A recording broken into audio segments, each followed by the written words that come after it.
133. Justice and Torture. Chalcedon Position Paper number 68, November 1985. An important and neglected fact of biblical law has to do with confession.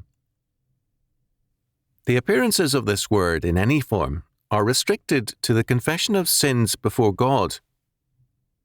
Leviticus chapter 5 verse 5 requires it as a part of the trespass offering. Leviticus chapter 16 verse 21 tells us that Aaron confessed the sins of all Israel and laid them on the scapegoat for atonement. Leviticus chapter 26 verse 40 refers to the confession of apostasy.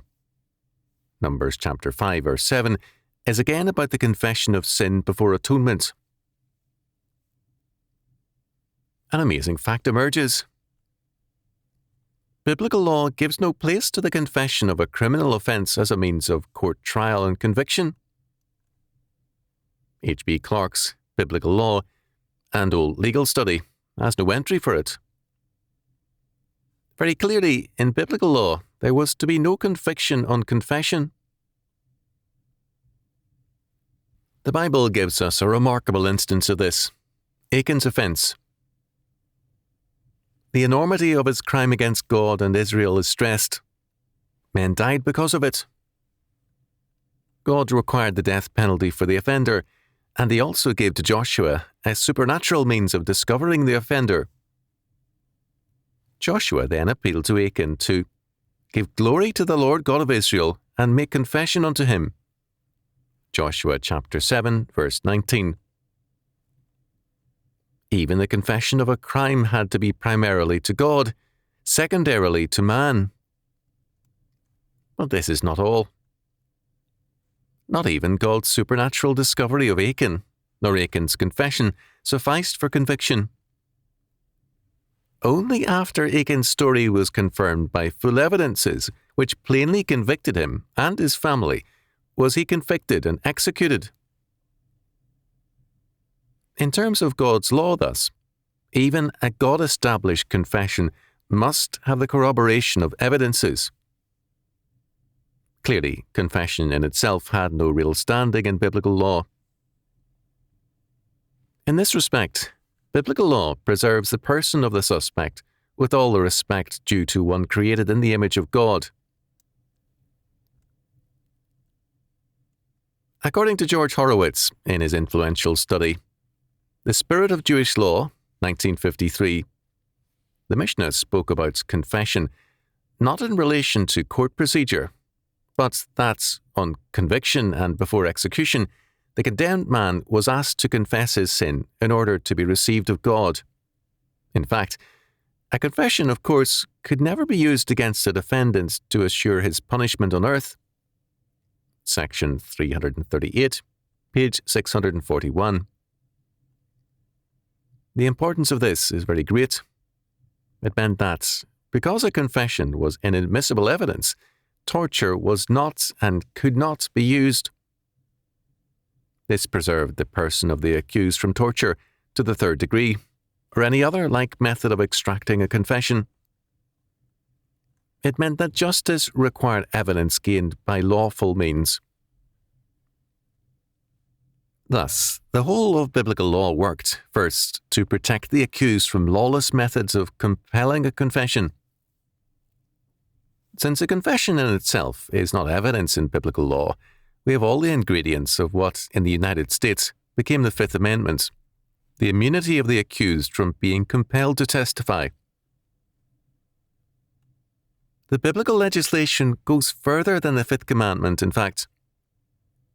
Second, biblical law requires restitution and atonement for every offence. Thus, in Deuteronomy chapter 21, verses 1 to 9, when a murdered man's body was located in a field, the responsibility fell on the nearest town to see that justice was served. If the murderer remained unknown, then the work of restoration was the duty of that nearest town. How remarkable it is that men choose to despise God's law and idolize, or at least idealize, Greek and Roman law. The Greeks used torture regularly, and their methods of capital punishment included crucifixion, beheading, poison, clubbing the person to death, burial alive, stoning, hurling a man from a precipice, and more. The Romans eliminated poisoning and strangling, but used torture, and they refined crucifixion. Early Christendom more or less followed biblical law, and the results were good. The two revivals of torture took place in the 13th century, with its effects lasting to the 19th, and again in the 20th century on a most formidable scale. It is worthy of note that in AD 865, Pope Nicholas I, in a letter to the Bulgars, forbade the use of torture because confessions were not to be extracted by coercion and were forbidden as a result. When scholars began to study Roman law and later Aristotle, Greco-Roman norms began to replace biblical ones. Whereas biblical law required evidence, not confession, now, as Edward Peters noted in Torture, 1985, confession ascended to the top of the hierarchy of proofs and remained there, page 94. The consequences were devastating. First, it simplified the work of law enforcement. The needed, quote, evidence, end quote, was extracted by torture from the suspect. There was an analogy, Peters noted, to plea bargaining. Most suspects in plea bargaining cases are guilty. The work of the police and the court is simplified by having the suspect plead guilty to a lesser offence. Torture also simplified the legal process.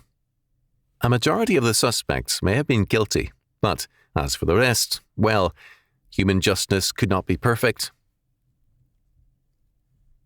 Second, in Greco-Roman thought, politics or the state, as Aristotle so plainly outlined it, is the source of morality, not a religion.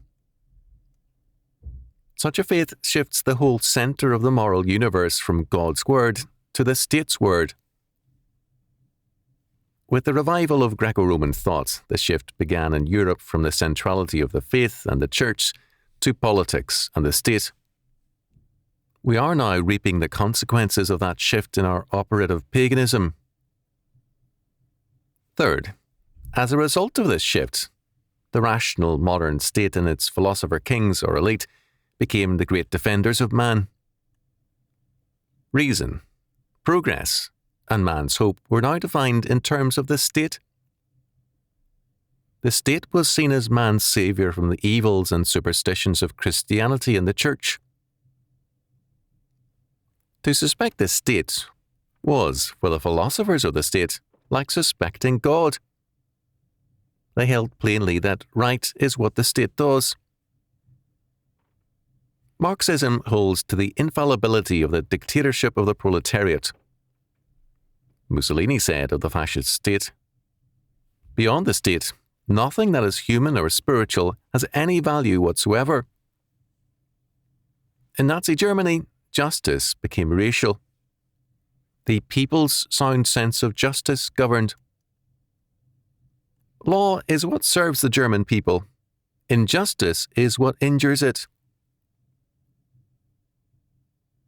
Some of the worst statements came from English idealist philosophers, Bosanquet, Green and others, who identified the state with right, after Hegel. We have, thus, had a major revival of torture in our time, and the greatest mass murders as well.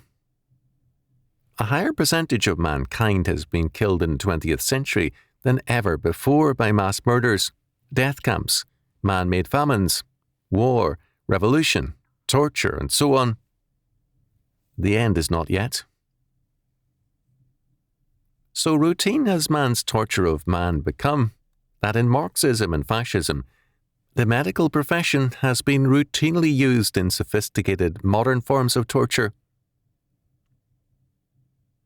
It has taken much of this century to bring Western psychiatrists even to the point of considering the condemnation of Soviet psychiatric tortures.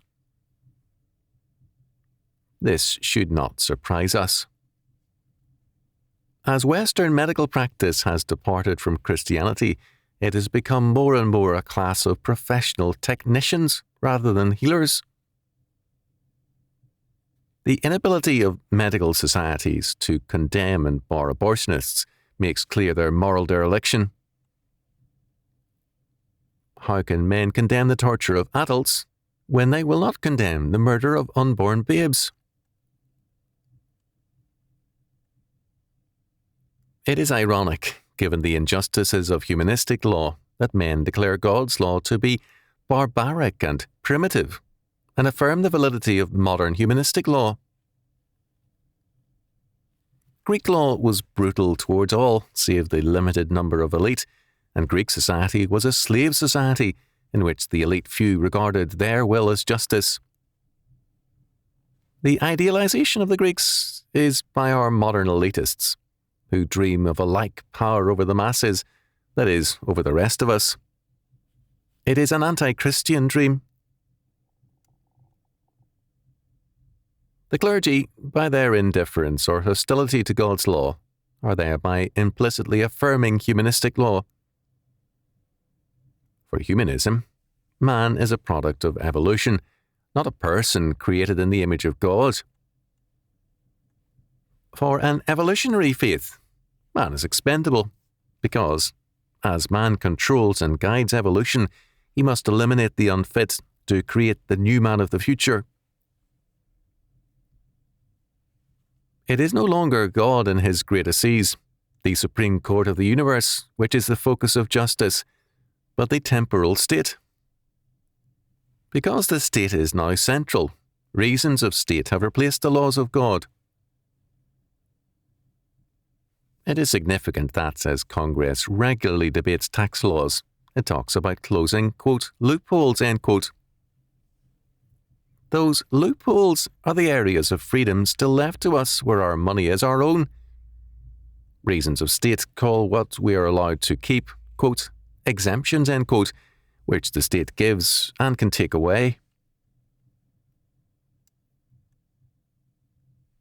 Biblical law is not popular with men, even though it limits civil government to a minimal dimension, sharply limits civil taxation to a small sum, preserves a person from torture, requires self-government, and furthers freedom. It has a great fault. It indicts all men as sinners before God, something man refuses to hear. But hear it he shall. Scripture speaks of the Last Judgment. This was once important in church art and in church teachings. Men were made aware that the books shall be opened on us all, and there will be a total accounting and final and full judgment. The ultimate court will institute ultimate, full, and final justice, so that a total restitution and restoration will be effected. The Last Judgment tells us, first, that justice is inescapable. We live in a moral universe, God's universe, and all wrongs shall be righted. So total is this justice, our Lord tells us, that it will extend to the uttermost farthing. Matthew chapter 5, verse 26. The ungodly will vainly say to the mountains and the rocks, fall on us and hide us from the face of him that sitteth on the throne and from the wrath of the Lamb. Revelation chapter 6, verse 16. Every aborted child will be there to accuse the guilty parents and doctors. Second, the great judge is also our Saviour and Lord, whose members we are by his atonement. Hence, the magnificent promise and pledge. And God shall wipe away all tears from their eyes, and there shall be no more death, neither sorrow, nor crying, neither shall there be any more pain, for the former things are passed away. Behold, I make all things new. Revelation chapter 21, verses 4 to 5. This is the glorious climax of God's covenant law. Some men say with a show of horror, how can you go back to biblical law?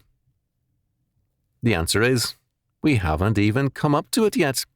with its justice and freedom. Humanistic law is ancient despotism idolized afresh. Its sycophants are never lacking.